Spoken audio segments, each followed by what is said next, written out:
ভুট্টা অবশ্য লাভজনক আবাদ। ভুট্টা আমি আবাদ করি প্রায় ২০০৪ সাল থেকে। আমি ভুট্টা প্রতি বছরে নেই, প্রত্যেক বছরই আমি ২০০৪ সাল থেকে আমি আজ পর্যন্ত ভুট্টা আবাদ করি ইনশাল্লাহ। কিছু সুবিধা বেশি পাই নাই, তবে এবার ২ কেজি ভুট্টা পাইছি, মনে হয় ২০ কেজি সার পাচ্ছিলাম। আর আমি অবশ্যই ভুট্টা বীজ গাড়ছি আমি ২১ কেজি ১৯ কেজি কিনছি। আমি ধরেন যে ২ একর পার আছে। অন্য ফসলের চাইতে অনেক পরিশ্রম একটু কম, সাশ্রয় কম, কিষান পার্টি একটু লেবার খরচ কম আছে, লেবার কম লাগে।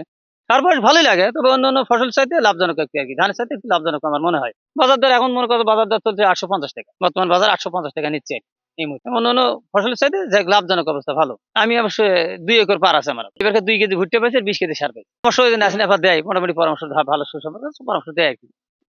এই এটা তো সময় ধরেন কার্তিক মাসে গাড়া হয়, বৈশাখের প্রথম সপ্তাহে আসে। কার্তিক মাসে ধরেন গাড়া আছে ১৯-২০ তারিখে, বৈশাখের পাকছে আর কি। ভুট্টা মনে কথা এখন শেষে আসবে আর কি। বৈশাখ পড়লেই এর শুরু হবে। জি, প্রচুর ভুট্টা আমার আমাদের এছাড়া প্রচুর ভুট্টা আমাদের। কারণ কারণ অন্য অন্য ফসলের চাইতে লাভজনক অবস্থা ভালো। প্রচুর ভুট্টা এখানে আমাদের এখানে আর কি।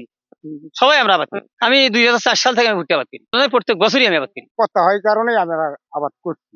ভুট্টা প্রতি বছরই অল্প অল্প করে আবাদ করি। এবারও ইনশাল্লাহ করছি। সার কম ব্যবহার করলে হয়। ভুট্টা বিঘায় মনে করো 50 মণ পর্যন্ত, 60 মণ পর্যন্ত হয়।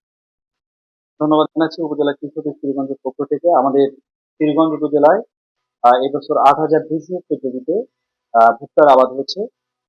মূলত আমরা যদি ভুট্টার ট্রেন্ড দেখি, মূলত আমরা বিগত বছরে আমাদের অর্জিত মাত্রা ছিল ৫,৯০০ হেক্টর জমিতে, এবং ২০২৩ সালে আমাদের আমাদের অর্জিত মাত্রা ছিল প্রায় ৪,৮০০ হেক্টর জমি। অর্থাৎ আমাদের এই ভুট্টার আবাদ আহ, এই প্রতি বছরই প্রায় ১,০০০ থেকে ১,২০০ হেক্টর জমিতে বৃদ্ধি পাচ্ছে। মূলত এর কারণ হচ্ছে এই ভুট্টা একটি উচ্চমূল্যের বাণিজ্যিক ফসল। প্রতি হেক্টর জমিতে গড়ে প্রায় ১৪ টন ফলন হয়ে থাকে। আমাদের পীরগঞ্জে চতরা, টুকুরিয়া এবং বড় আলমপুর অর্থাৎ করতোয়া নদীর তীর দিয়ে আমাদের এই ভুট্টার চাষ বেশি হয়ে থাকে। আমরা কৃষি প্রণোদনার মাধ্যমেও এই কৃষকদেরকে আমরা বীজ এবং রাসায়নিক সার বিনামূল্যে বিতরণ করেছি। মাঠ পর্যায়ের কৃষকের কৃষি কর্মকর্তাগণ এই আধুনিক ভুট্টা চাষের প্রয়োজনীয় পরামর্শ দিচ্ছে।